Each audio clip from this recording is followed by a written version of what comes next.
Mga ka-showbiz, nagulat ang mga viewers, lalo na ang Don Bell fans.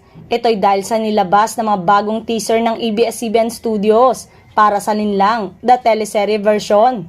Sa bandang dulo kasi ng teaser ay ipinakita na ang magiging time slot nito once mag-umpisa ito umere sa January 22, 2024. Nagulat nga ang lahat na ang official time slot nito ay 8:45 PM, ang programang kasunod ng FPJ's Batang Quiapo. Ang inaasahan kasi ay sa third slot ng primetime block ito mapupunta dahil sa mature content nito at dahil ang senior high ang papalitan nitong programa. Maliban sa nagulat, ay very disappointed din ang Don Bell fans sa naging desisyon ng ABS-CBN management na ibigay sa teleseryeng pinagbibidahan ni na Paolo Avellino at Kim Chiu ang time slot ng Can't Buy Me Love. Say nila, malakas ang teleserye ni na Donnie Pangilinan at Bel Mariano. Panalo sa ratings laban sa katapat nitong programa sa GMA7.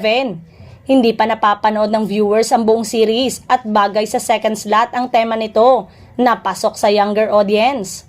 Say ng isang fan, we don't have any issues with Linlang but Can't Buy Me Love is performing well in the second slot and is categorized as lighter genre than Linlang. It also achieved all-time high rating for a second slot in prime time. Dahil nga sa gigil ang mga fans sa pag-usod ng time slot ng Don Bell serye, ay ilang oras na ring number 1 trending sa ex-Philippines ang Can't Buy Me Love, same time slot. Mukhang binase ng management ang desisyon nila sa tagumpay ng Linlang sa Prime Video kung saan nag-number 1 ito sa napakaraming bansa at top 11 pa sa buong mundo.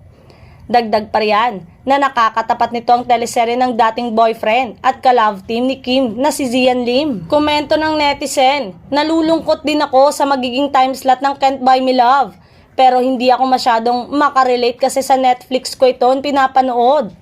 Pero naniniwala akong kaya nito na ma-maintain ang viewership nito sa TV at live stream sa bago nitong time slot.